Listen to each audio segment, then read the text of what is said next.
Once a year, I have to do a full maintenance on the sump underneath this aquarium. It's a 210-gallon South and Central American tank. Underneath it, I have a DIY, what I call a DIY sump. And heart or core are three very large sponges, about 4 inches wide, about 12 inches tall. And what I noticed was that the sponges were starting to act or perform like they were blocked. In other words, the water level along the flow line, right? So in this case, from going this way, the water level was higher on this side and then was dropping as it went down. So the first sponge, I know for sure, is clogged up and needs to be cleaned up. And worst case scenario is it would be completely clogged and water would flow over the sponges because there's a little bit of a gap between the top of the sponges and the top of the sump by design, just in case that happens. But regardless, it's not a good idea to let those sponges be so blocked that they're not letting water through. So I'm going to go ahead and rinse those sponges out. And it's a big job. It's a bit of a pain in the butt. It takes a lot of physical effort, but it's only once a year. So, so in that sense, it's not that bad. Let's go ahead and jump right into it. I've dropped the water line of the aquarium using this pump. It's a pretty powerful pump. And it's, as you can see, I've dropped the water line to about 60%. So it's going to be a combination of sump maintenance and some fresh water. You can see that pump is really driving that water out of there fast. This is a pre-filter that I have in the sump that I'm going to go ahead and rinse out as well. I'll show you what I mean when I show you the sump. This is my DIY sump, and it's got some of these blue balls in here. There's some sort of design for that kind of a setup. And you can see these large sponges right here. And the water line was going like this, downward. So that tells me this first one's pretty blocked. And I also have a lot of media in here, which might be contributing to the blockage. That's a bunch of media that's set up for some Expertmatic internal filters in case I need to fire up a tank real quick.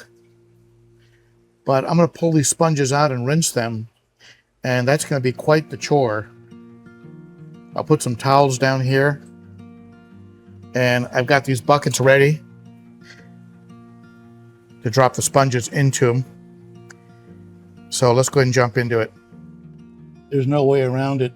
This is a big, wet, messy job. Thank goodness it's only once a year.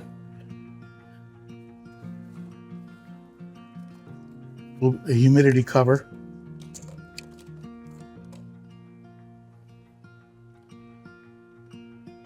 First thing I have to do is move all this out of the way so I have room to pull the sponges out from right here. I'm probably going to speed some of this up because you don't need to see each laborious, each boring step. So I'll go ahead and speed this up.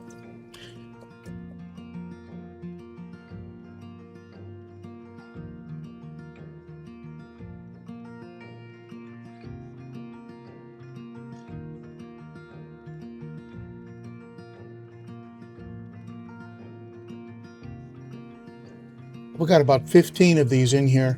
I'm probably overdoing it. I could set up 10 emergency tanks if I needed to. With all of this seeded media, I'm probably going to reduce it down to 6. Really kind of ridiculous. But here comes the hard part. And the way it works best is if you angle the sponges, take them out at an angle. That way they don't catch on the lip of the frame. For those of you that have this system, this sponge system sump,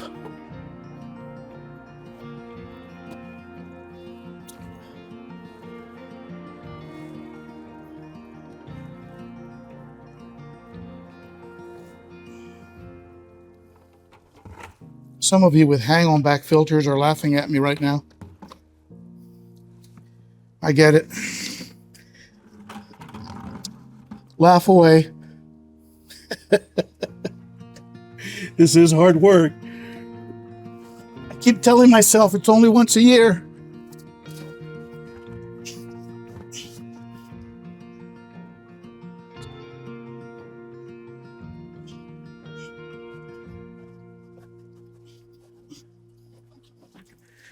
Hey, there's all three. Now you might look at this and go, wow, that's a lot of beneficial bacteria, and you're right.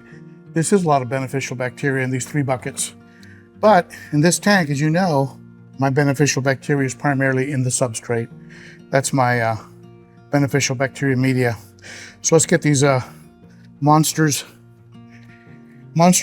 sponges rinsed and back in the sump. Maybe I'll siphon the sump a little bit, get some of the gunk off the bottom. I'm not too worried about that.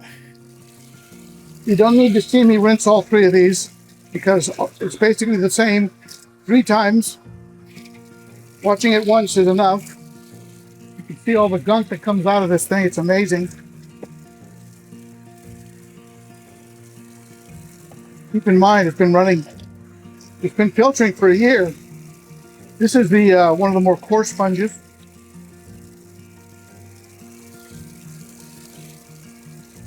And it's a lot of work, a lot of physical exertion.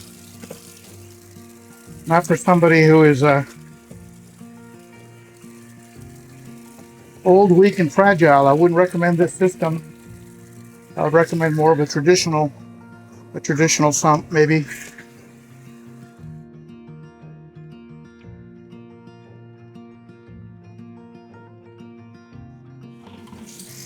Do you need to get every last little bit of detritus out of every sponge? Of course not. I mean, get as much as you can, but don't drive yourself crazy.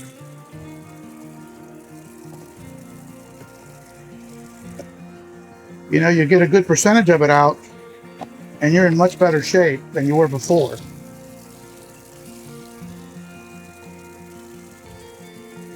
And yes, I do use tap water to rinse all my sponges with established tanks. A brand new tank, I'd probably use tank water, but with an established tank with lots of bacteria on the decor and in the substrate, I'm not going to bother using tank water. Never ends. I can squeeze this for 2 hours.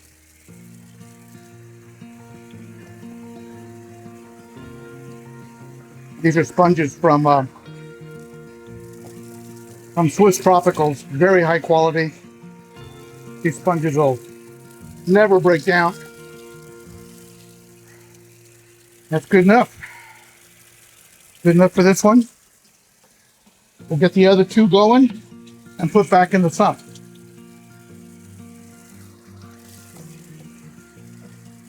I decided to go ahead and siphon the sump, get some of the muck out of it. There's more sponges. Obviously, I have too many sponges for the Expertmatic emergency filter, so I'll be removing those, probably leaving only 6, and that'll set up 2 Expertmatics on an emergency basis. That's probably all I need. You can see all the gunk. It's being pulled up from the bottom of the sump. I don't really care too much about this because it'll circulate around the tank and then get retaken up. But why not? It's only once a year. And some of you are probably watching this video and thinking, I never want to have a sump. That's too much of a pain in the butt. And I get it. I get why you would think that way. Especially after watching this. Just keep in mind, it's only once a year.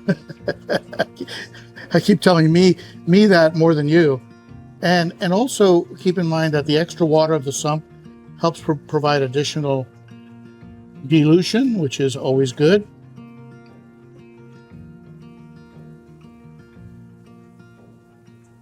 Also gives you places to put heaters and filter media that can get seated for emergency tanks and all kinds of good stuff. This over here is a bunch of Siporax on the right side that I'm gonna have to push back over. It was being supported by the sponges. So I gotta push it back over with the sponge. When I put the first sponge in, I'll go ahead and push it all over. Now, if you're gonna do a big job like this, be sure to have your some air circulating in the aquarium so your fish don't run out of O2. Because there's no surface tension breakup going on right now. All right, let's get those sponges back in. You want the water to hit your finest sponge last. So this is the fine sponge. We'll put him in first and push that media over.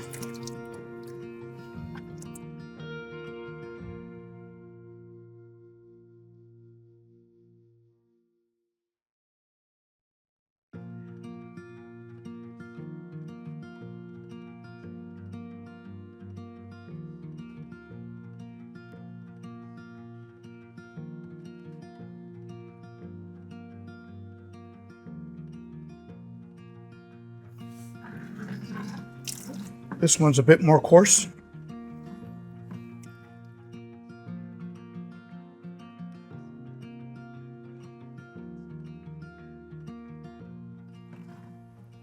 Here's the most coarse.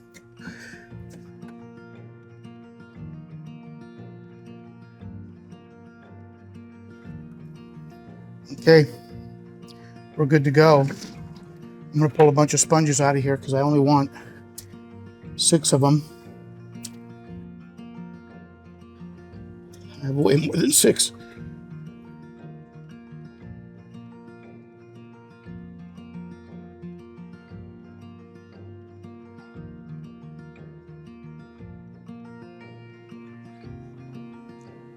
Before I fill it up, I hit it with my moose piss. This is Vitachem, right? A little more than 4 teaspoons. 1 teaspoon per every 50. It's a 210 gallon, right? And some Chem Safe. I use Safe on my bigger tanks. I use Aquarium Co-op water conditioner on the smaller ones.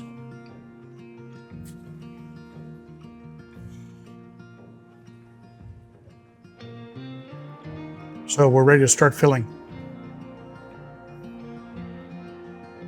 I'll temperature match the water. This tank runs at about 78.4 consistently.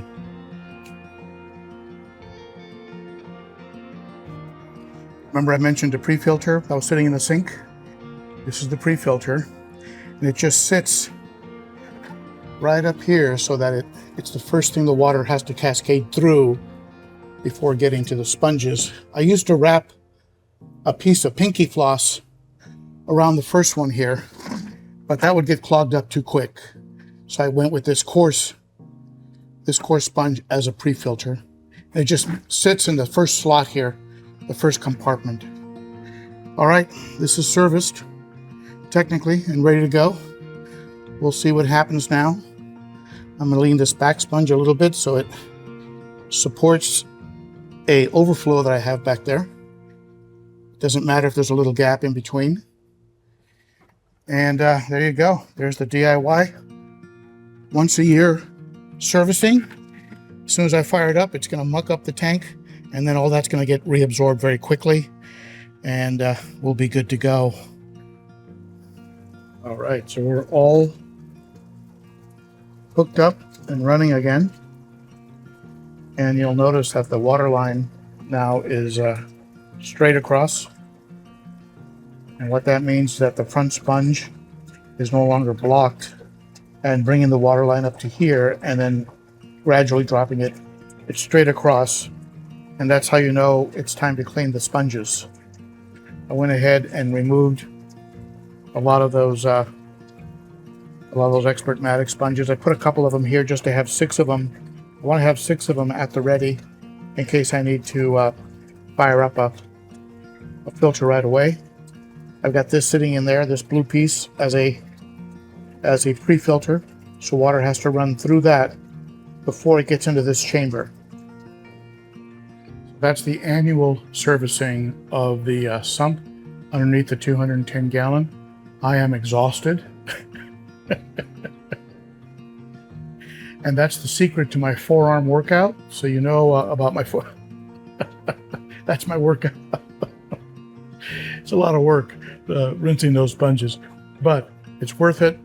I'm not gonna have to do it again for probably 12 months, unless I see that water line change again, in which case I'll jump in there and do it again. But usually it takes about a year. So any questions, ideas, thoughts, tips, go ahead and include them below. Sumps are the king of filtration. They give you more water volume. They're require very little ongoing week to week, month to month maintenance, and they create a tremendous amount of water turnover. So there you have it. And once you have them dialed in correctly with the right amount of water volume in the total system, you don't really have to worry about them overflowing. It's just not going to happen. We can turn off all the power right now, and the sump will fill up right up to the rim and not overflow into the aquarium stand. And that's one of the lessons I learned the hard way. So again, any questions, thoughts, ideas, share them below. And maybe I'll see you on Saturday at the Cichlids and Coffee live stream every Saturday at 11 a.m. Central. That's 9 Pacific, noon Eastern. And if you'd like to watch a video about all of my sump evolution and ideas and tips, go ahead and click on this playlist right here. And if you'd like to subscribe, be sure to hit me right there and hit the notification bell so you don't miss any new uploads. All right. Thank you, my friends. I'll see you at the next one. You're the best. And that's it for me. Bye-bye.